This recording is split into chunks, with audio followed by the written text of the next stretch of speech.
757 had hit the Pentagon. But as we went through all these photographs, we could find no pictures whatsoever showing a tail, a nose, a fuselage, wings, engine, wheels, luggage, seats, nothing.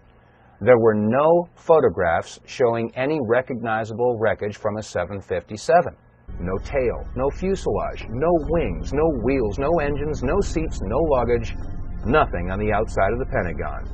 Exterior photographs are misleading because they show only the intact roof structure of the outer rings and don't reveal the plane penetrated all the way to the ground floor of the third ring. One engine of the aircraft punched a 12-foot hole through the wall of the second ring. From wingtip to wingtip, a 757 is 124 feet 10 inches. From nose to tail, a 757 is 155 feet and 3 inches in length, and the height is 44 feet and 6 inches. Airplanes do not make clean outline holes in buildings they collide with, any more than cars make clean outline holes in walls they collide with. But Pentagone, built mostly of wood and concrete, and in that one section having been recently reinforced, is a heavy and solid object. Jet aircraft are thin and lightweight. There are sub-assemblies which are heavy and solid, such as the engines, the frames supporting the landing gear, cockpit avionics, the portable water tanks, APU, etc. On impact, these would break loose from the aircraft and continue forward, producing smaller holes.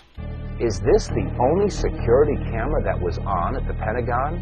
The Pentagon. This is the nerve center for the United States military, supposedly the most secure building in the country. And this is the only video footage that was available? I remember getting a call from the fire department commander telling me that they were not sure they were going to be able to contain the fire. And I said, we've had such terrible loss of life. Maybe the smartest thing to do is pull it. And they made that decision to pull, and then we watched the building collapse. About an hour ago, World Trade Center building number 7 collapsed. A 42-story building, weakened by the devastation that had occurred earlier today. What is that brief flash that occurs just as the plane makes impact? Now, there are some that would say that this is a trick of light, a reflection. Well, let's keep in mind that if you hold a mirror in your hand and reflect the sun's rays, that reflection only goes where you aim that reflection. So a reflection should only be seen from one particular angle. Just as the plane makes impact, there is a flash. Note the shadow rising from the lower right of the Trade Center tower, and keep in mind that the shadow won't reach the impact point before the plane and vice versa. This is very important because the flash occurs before the shadow and the plane meet.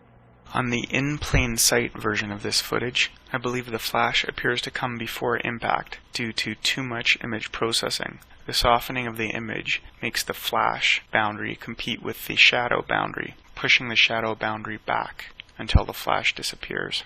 When looking at the raw footage, I don't think you can prove or disprove the flash comes before impact.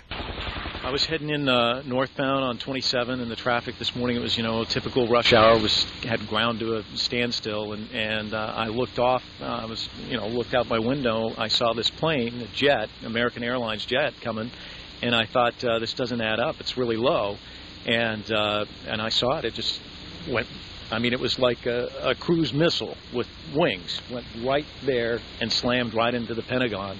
Huge explosion, great ball of fire, and smoke started billowing out, and then it was just chaos on the highway as people either tried to move around the traffic and go down either forward or backwards. We had a lady who was in front of me who was backing up and screaming, "Everybody go back, they've hit the Pentagon." And, it's just sheer terror. Look. I realize this is not a rebuttal of every point raised in the Pentagon animation and in plain sight video. They raise a lot of points which I think are worthy of discussion. Do I think a missile hit the Pentagon? Not really, and that has nothing to do with the photos I've shown of airplane wreckage. It just seems logistically very difficult for the Bush administration to try to pull something like that off, even if they wanted to. They don't seem quite competent enough for that. Now, how could anyone conceive of the idea that the Bush administration would want to launch missiles at its own buildings, or in some way be responsible for the destruction that happened on 9/11. The Project for the New American Century, or PNAC, was founded in 1997. Among its supporters were 3 Republican former officials who were sitting out the Democratic presidency of Bill Clinton: Donald Rumsfeld, Dick Cheney, and Paul Wolfowitz. In open letters to Clinton and GOP congressional leaders the next year, the group called for the removal of Saddam Hussein's regime from power, and a shift towards a more assertive U.S. policy in the Middle East, including the use of force if necessary to unseat Saddam. And in a report just before the 2000 election that would bring Bush to power, the group predicted that the shift would come about slowly, unless there were some catastrophic and catalyzing event, like a new Pearl Harbor. That event came on September 11th. By that time, Cheney was vice president, Rumsfeld was secretary of defense, and Wolfowitz his deputy at the Pentagon. The next morning, before it was even clear who was behind the attacks, Rumsfeld insisted at a cabinet meeting that Saddam's Iraq should be a principal target of the first round of terrorism. While this doesn't prove the validity of any conspiracy theories, it does suggest that the Bush administration should not be taken at face value on the subject of Iraq. If you've got a weekend to spare, I recommend browsing through all the 911 conspiracy theory sites. If you're into military hardware, you can peer at the supposed bump on the bottom of the 747, or if you're an engineer, you can read the Federal Emergency Management Agency World Trade Center Building Performance Study and look for flaws. And there's even seismic records for seismologists. Truly, there is something for everybody. And to wrap this up, here's one of the more interesting points made on a conspiracy theory website. This is footage of the North Tower. Note that the camera shakes 13 seconds before the collapse. This is not footage I got from the conspiracy theory website. I got this elsewhere. Here's Howard Dean commenting on conspiracy theories in December 2001.